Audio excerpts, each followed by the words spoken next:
King यानी मैं इन सब पर राज करूंगा।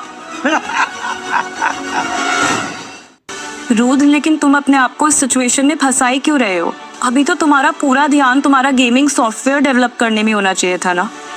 और बाकी सबके लिए तो भैया और आंटी जी है ही ना। I am sure they are very mature to handle this situation. Rudra, I know, पर मैं भी तो उस घर का हिस्सा हूं ना।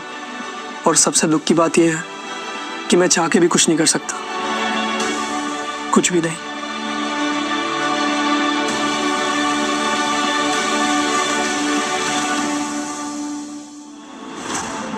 राहुल, मैं ये सोच रहा हूं कि पापा के गुजरने के बाद सारी जायदाद हमारे नाम हो गई है।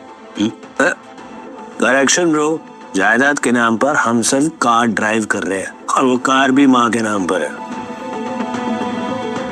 बात वो नहीं है राहुल, मैं कुछ और कह रहा हूं।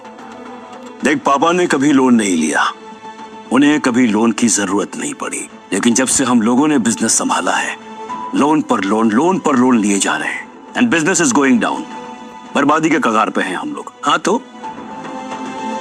हाँ तो कहीं ऐसा तो नहीं राहुल कि तू कंपनी के नाम पे लोन ले रहा है और अपना पर्सनल अकाउंट भर रहा है and our business is going down. भैया भैया, आप मुझ पे शक कर रहे हैं, अपने छोटे भाई पे?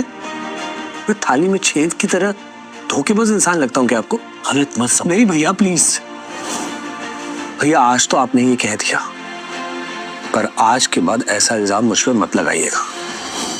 पापा, हम दोनों आपकी लाडली बेटियां हैं ना? कोई शक बेटा? नहीं पापा, पर अगर बाद में हमारे ससुराल वालों को पता चला तो हमें बताइए ना पापा, प्लीज।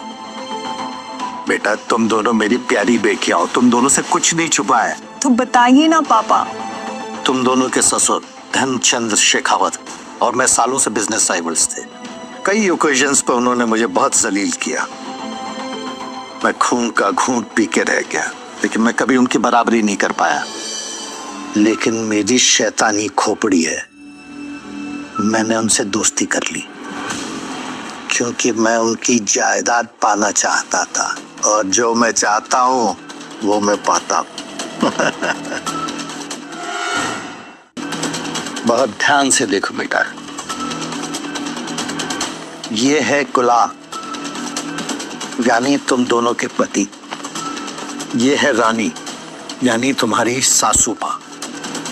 मैंने इस परिवार में तुम दोनों की शादी करवा दी, जो एक सोची समझी चाल थी, एक साजिश का हिस्सा।